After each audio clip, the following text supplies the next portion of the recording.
Hi, everybody. Hi. We're back. I'm sitting down now. I've got a chair.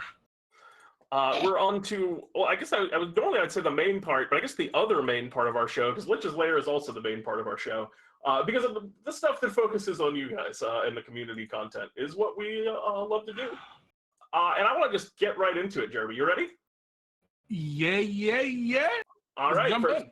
First thing off the bat, we got the crock pot from V-Bunny. This pot has it's a wondrous item. It's rare. I want to say, just before we even dive into it, I do really appreciate these pun items that are like puns on totally mundane things. They're very D&D time. Yeah, Right, this would be right at home in the land of D&D time, but it is a wondrous item. It is rare.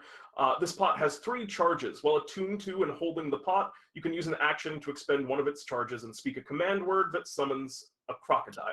The summoned creature magically appears within 5 feet of you. The creature is neither friendly nor hostile, and it isn't under your control. As a bonus action, you may suggest a course of activity, limited to a sentence or 2, and magically influence the crocodile.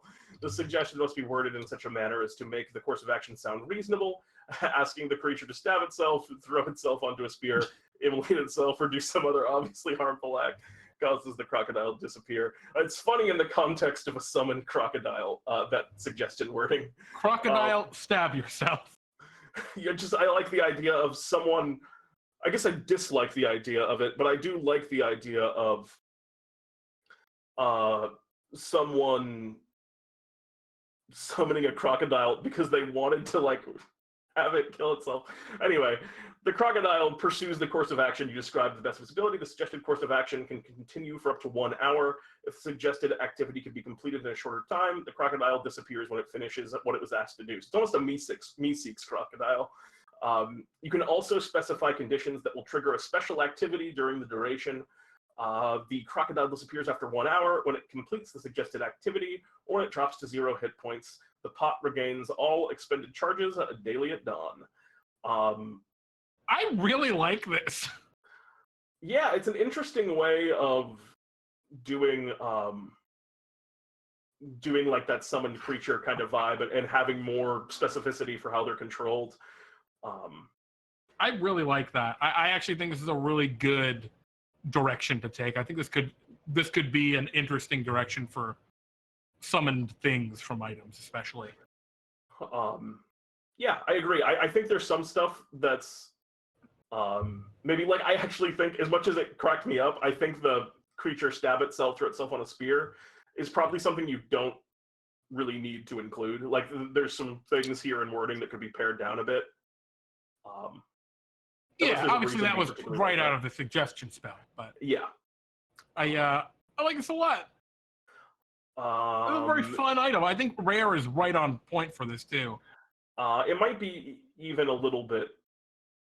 No, I guess it's not very rare. It's just It's 3 crocodiles. Yeah, that's awesome. You got 3 crocodiles. Do you think going into combat with 3 summoned crocodiles is exactly rare? Yeah. Might be right. I don't know. It seems good, but maybe I'm overvaluing. I mean, you're right. It's probably worse than rare, but like mechanically, right? Like, this is powerful, right? Yeah. But, no, I was thinking it was really good, actually. Yeah, it's just like it's not good enough to be very rare, but like compared with other items that exist, other summoning things, like I think it's like the gray bag of tricks is rare. Bag of... Oh god, the bags of tricks are... Yeah, I think gray is rare. No, gray is uncommon. Do you control the item summoned from the bag of tricks? No, it's random. Yeah, okay. That's probably why. I don't know. Either way, I like this a lot. It's very cool. If I'm this on the fence about it, then you're probably right with rare. So, also, one last note, special activity. I don't know what that means. You have special capitalized, but you can specify... I don't know if you need that sentence. But yeah, I love it. Thank you, everybody. It's very cool. This is right at home in D&D time. Very goofy, fun item. Indeed it is. The next one is the Celestial Furnace. There's one other thing I was going to say. On the crackpot? Yeah, I cannot remember it, though. Actually, you know what? It was a special activity question. Never mind. You got it. Okay. Um, Brain spaced out for a second there. the next one is the Celestial Furnace from V-Bunny, which is half-plate armor. Legendary rarity, requires Warlock attunement, which is interesting. Since Warlocks can't use half-plate, I assume that will be discussed at some point. I remember what I was going to say now. It was Jericho, the face of Jericho in chat, saying, "This item is straight out of Florida Man News." Thank you for that comment, Jericho. It's very true. I'm sorry, now Pete, with Celestial Furnace, I'm sorry. There's a Celestial Furnace. It's a big furnace. It's half-plate. It's for a Warlock. I assume they'll talk about that in the item. I see it up ahead already. The half-plate armor resembles a furnace burning within. Legends say that the furnace was lit and contains the soul of a celestial fused with part of the essence of the sun itself. That sounds like a legendary thing. Medium armor proficiency. A creature attuned to this armor has proficiency in medium armor. That makes sense. Fire resistance. You gain resistance to fire damage while you wear it.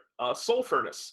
The armor has 7 charges, and you can expend a number of charges to cast a Warlock spell at a level equal to the number of charges expended, rather than using a Warlock spell slot. Spells cast from the armor using your spellcasting attack modifier and spell save DC. You regain all expended charges from this item each done. Additionally, you know the following spells at the Warlock levels listed, and the spells count as Warlock spells for you. So it gives you an extra spellcasting speed and gives you some more spellcastings that you can do. So we have Burning Hands, Searing Smite at first level, Agonizer Scorcher, Scorching Ray, and Flame Blade at third, Fireball and Melf's Minute Meteors at fifth, Fire Shield, Maul of Fire at seventh, and Flame Strike and Immolation at ninth. Just all spells that deal fire damage here.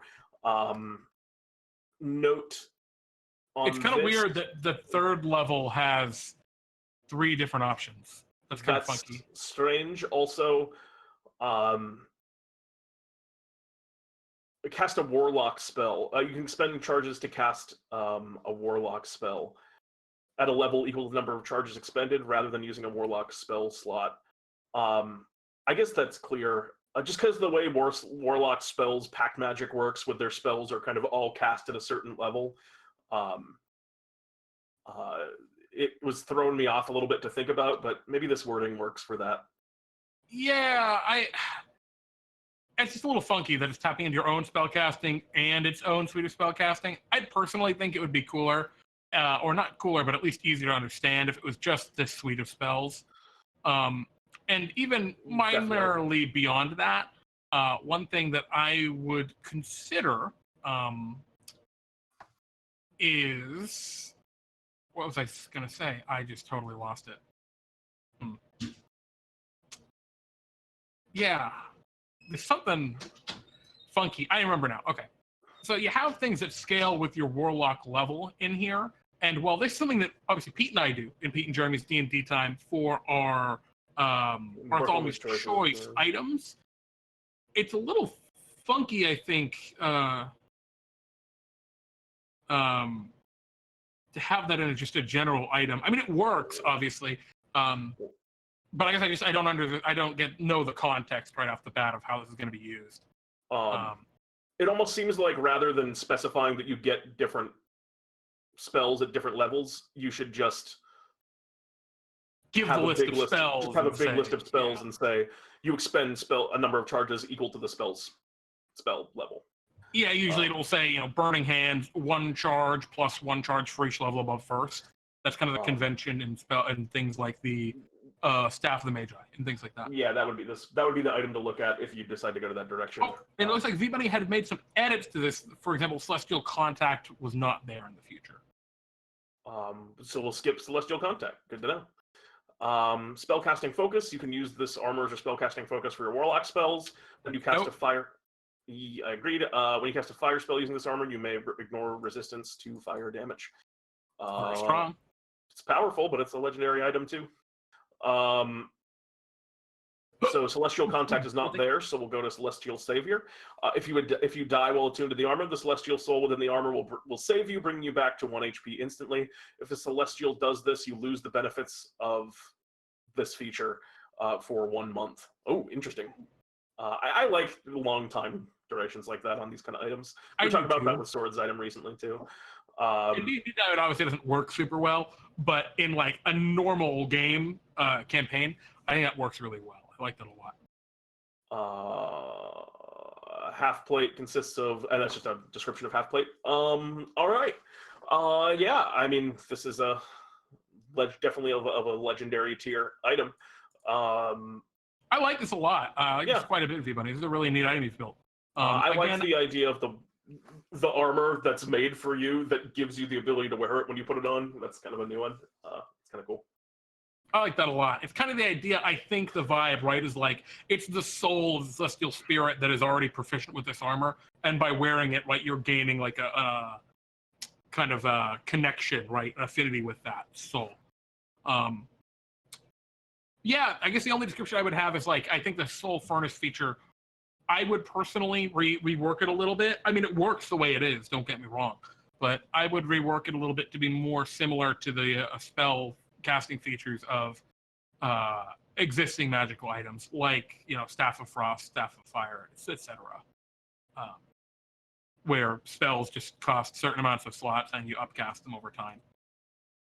Because it's actually really interesting, V-Bunny, the way this works, because let's say a trickster arcane, or one of the thief rogue gets this item, attunes to this plate armor.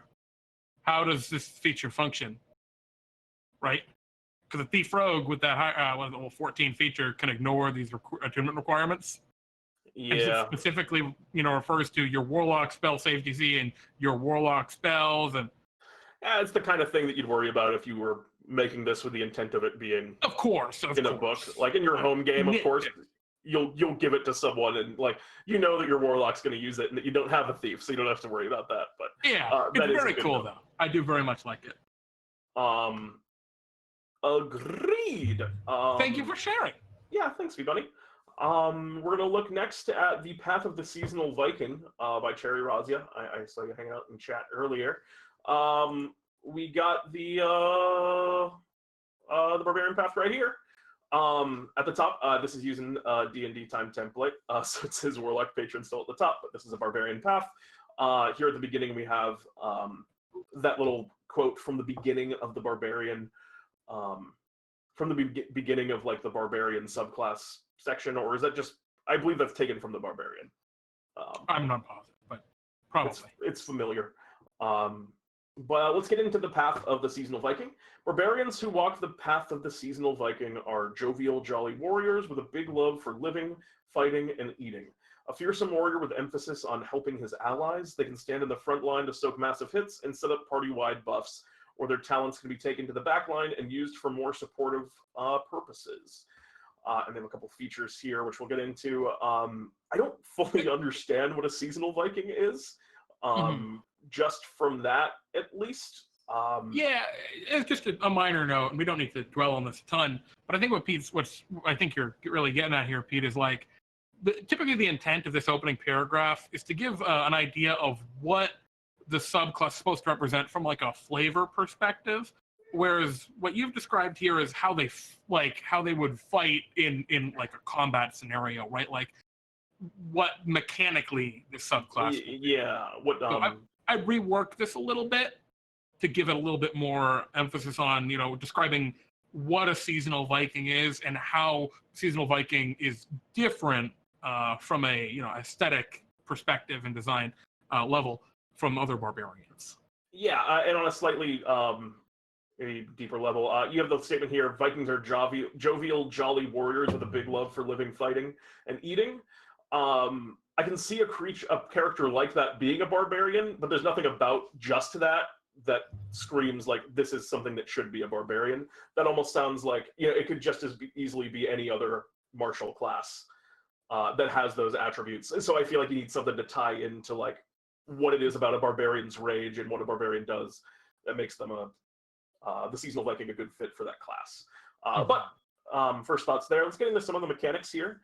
So the thing called Defensive Rage. Starting at level 3 as a seasonal Viking, you can be armed for various situations. Have your armor proficiency. While wearing your armor, you do not lose any features associated with rage or any other related abilities. And while raging, you may add your con mod toward your AC. If you do wear armor, you do not gain the advantage on saving throws, which I assume refers to the dodge from dexterity saves. Do barbarians lose features from their rage if they're wearing armor? Barbarians can rage in armor, can't they? No, they can't.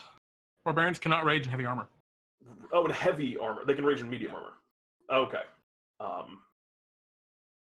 Do they have proficiency normally in heavy armor? They don't, right? No. Okay. Yeah, that makes sense. Cool. You adding con modifier towards your AC. You're stacking AC on top of AC. They already get their unarmored defense, which is what they're kind of built around. But letting them have that and armor is insanely powerful. It's extremely overpowered. Yeah, it's game-breakingly powerful. You couldn't put this on an actual something to be released publicly. I think maybe the idea of having them have proficiency in heavy armor and letting them rage well in heavy armor, that could be like the feature. But having it stack with unarmored defense is just it's too much. Yeah, that's crazy. But the direction, I mean, you could do something with the heavy armor thing for sure. Yeah, they also get at third level a couple other features. We'll start seasonal rage. At third level, your rage, a spectral weapon that you choose form between your hands. Okay, so when you rage, you get a spiritual weapon, I guess. The spiritual weapon deals 1d6 plus your strength, dex, magical, piercing, bludgeoning, or piercing damage, based on what you choose, as well as 1d6 plus con of elemental damage, based on the season of your choosing. The weapon is considered a siege weapon and has the reach, finesse, and light property, but only one will appear in the form you desire. It cannot be dispelled by a counterspell or anti-magic field, and only lasts until your rage ends. So this seems to be your core feature, is you get this magical weapon.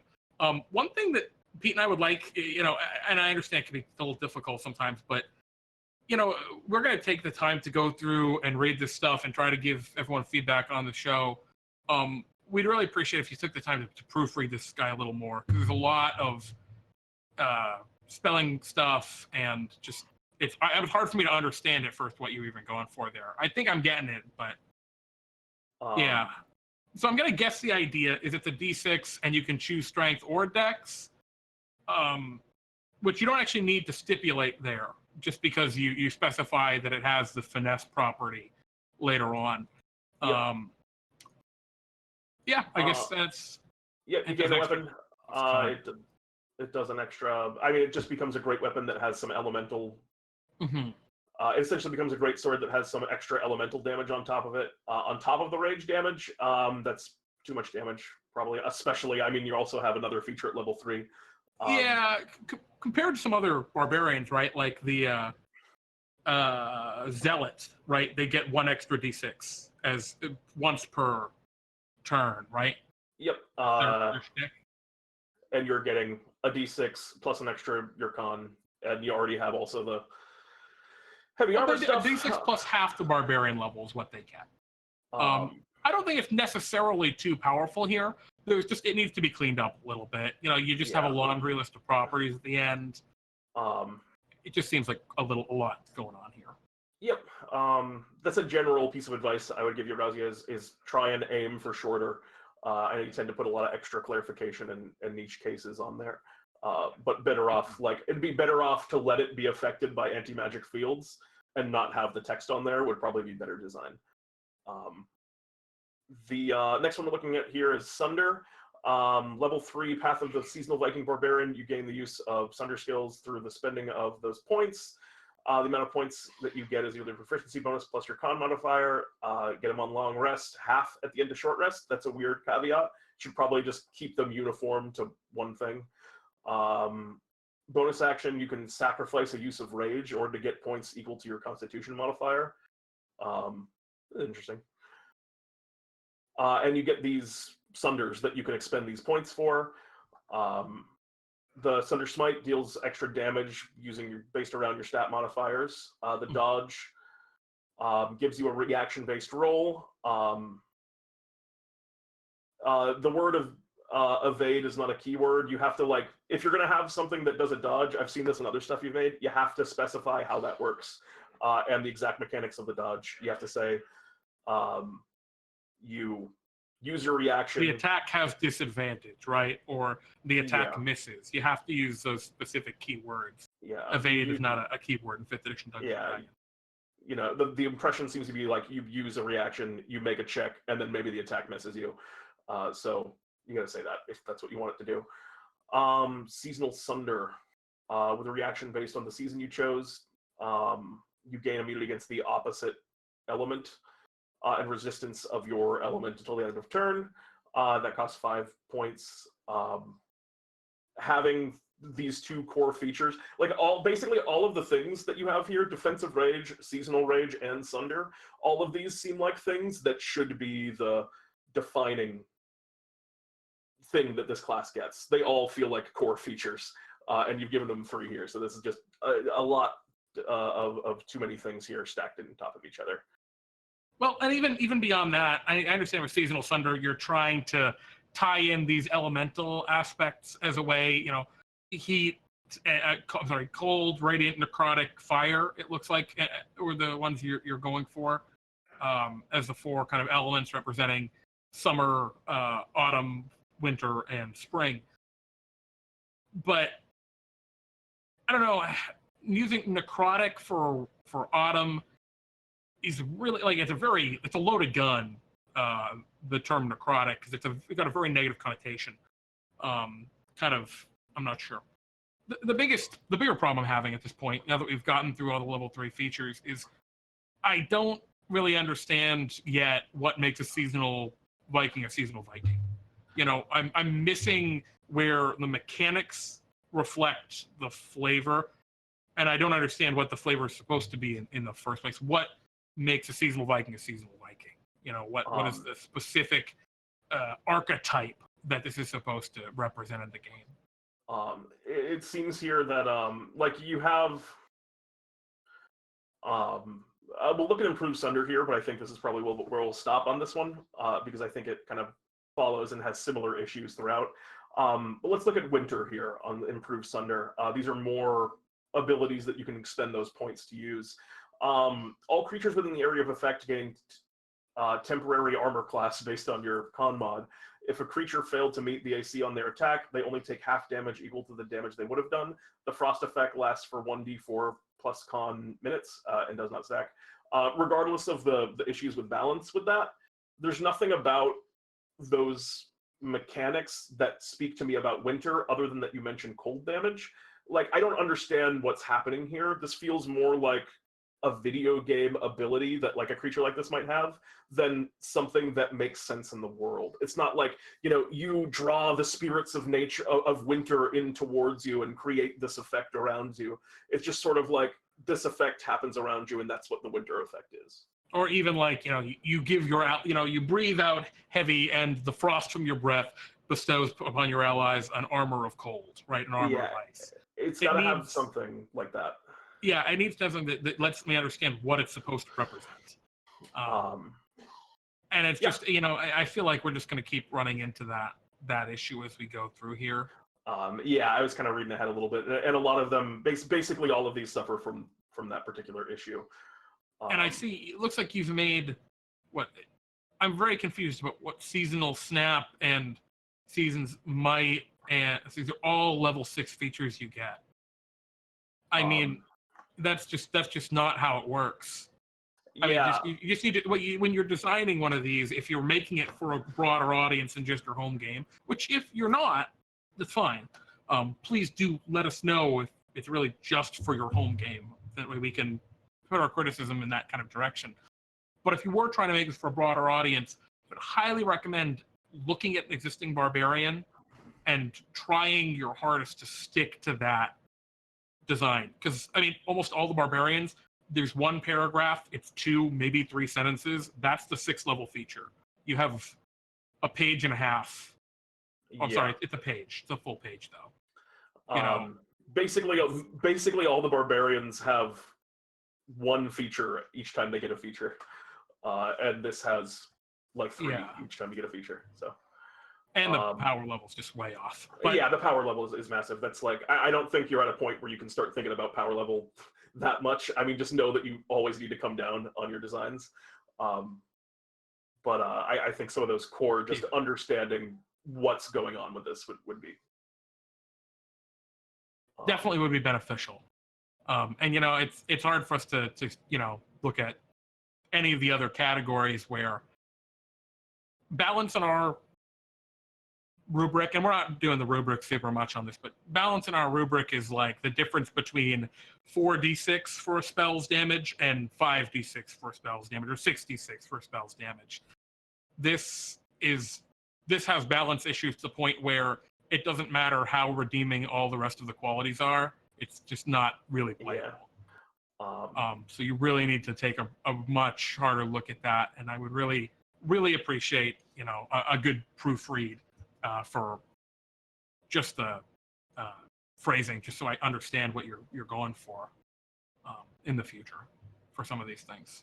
Sorry we can't give you more constructive feedback. Yeah, I'm not sure what kind of feedback you're looking for specifically, but there's just so much that's like outside of the realm of 5e design here that it's hard for us to get too fine of a tooth comb on that. But if you have more questions about that, yeah, absolutely. And if you have more questions, like if you'd like help on like how to get to that point, like just feel free to message me and ask people in the community and ask for advice and help on that. Yeah, and one thing I would really recommend actually when it comes to that kind of stuff is Pete and I just said a whole bunch of stuff, right, about like where you can improve X, Y, and Z. Blah, blah.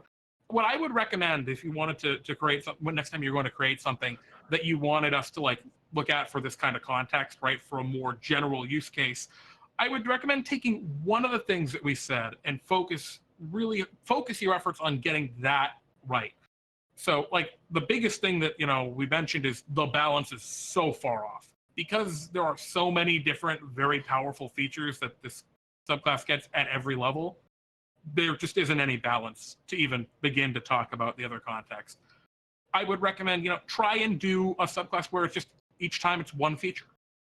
That would be a great place. I think that would be a great place to start. You get one feature. And if you can start with that, and then from there, you know, our feedback can help you get, you know, maybe for a more design aspect or some playability or flavor stuff that helps to, you know, right, it's one step at a time. And that is definitely the first step you need to take, is as minimal as possible.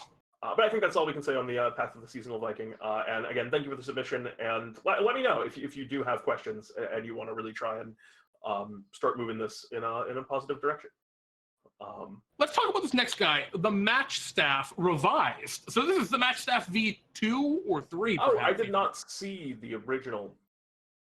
Was that last week that the Match Staff came out? No, it must have been revised in between because I haven't seen it. I don't think I've seen this. Okay. Oh, yeah. Okay, that makes sense. Yep. This wood quarterstaff has a red. It's a magical quarterstaff, uncommon or rare. By the Forgotten One. Thank you, yes, the Forgotten One. The wood quarterstaff has a red and white lump at the end, resembling a matchstick. Hence its namesake. This quarterstaff counts as a spellcasting focus in addition to being a weapon. When you deal weapon damage to a creature with this quarterstaff, that creature takes an additional 1d4 fire damage. Pardon me. A combustible material that isn't worn or carried within 5 feet of the target ignites with this weapon attack. Additionally, for 1 minute after dealing weapon damage to a creature, when you would cast a spell that deals fire damage and successfully deals damage, deal an additional 1d10 fire damage to the target. After that minute, the effects of this quarterstaff cannot be activated until after a short rest. It's cool.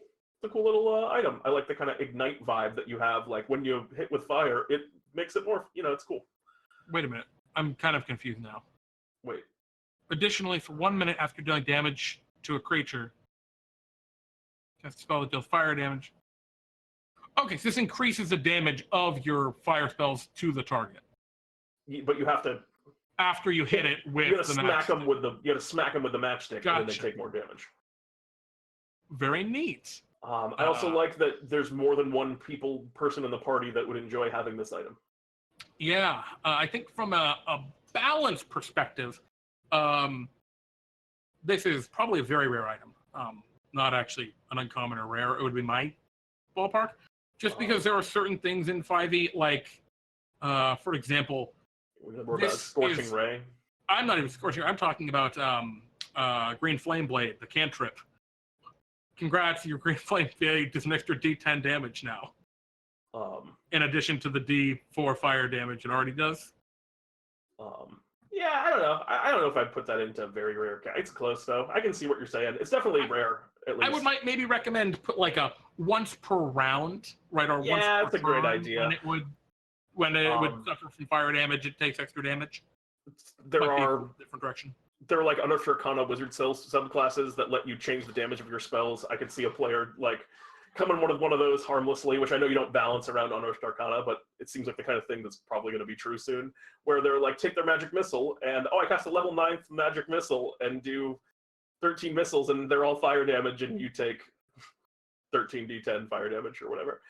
There's a lot of weird caveats you can start to get into play with there.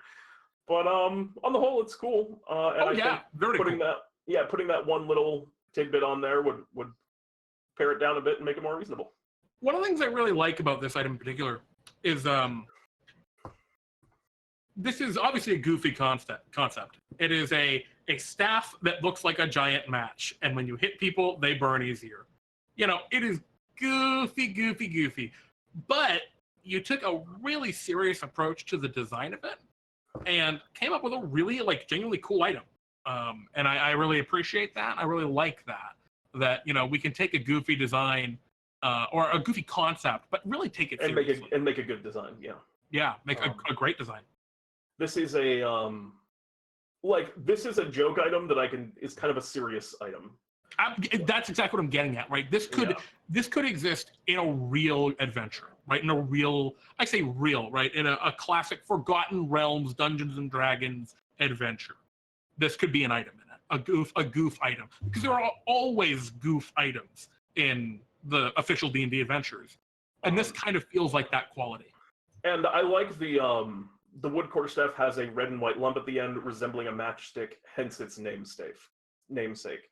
Like implying that it's not just a big matchstick that's been enchanted, but it just happens to look like that, which is why people started calling it that, which gives it a more grounded vibe, which kind of sets it in that tone more, which I like a lot. Little bit Very of cool. a lot of flavor densely packed into that one little sentence. Which is exactly what you want to do with your sentence. I'm sorry to interject. Like you want like one, maybe two sentences tops of flavor, and you want it to be very dense and that's perfect. What you want. Sorry, that's all. But that's going to bring us to the end. That's I think everything for today. Save for Jerry.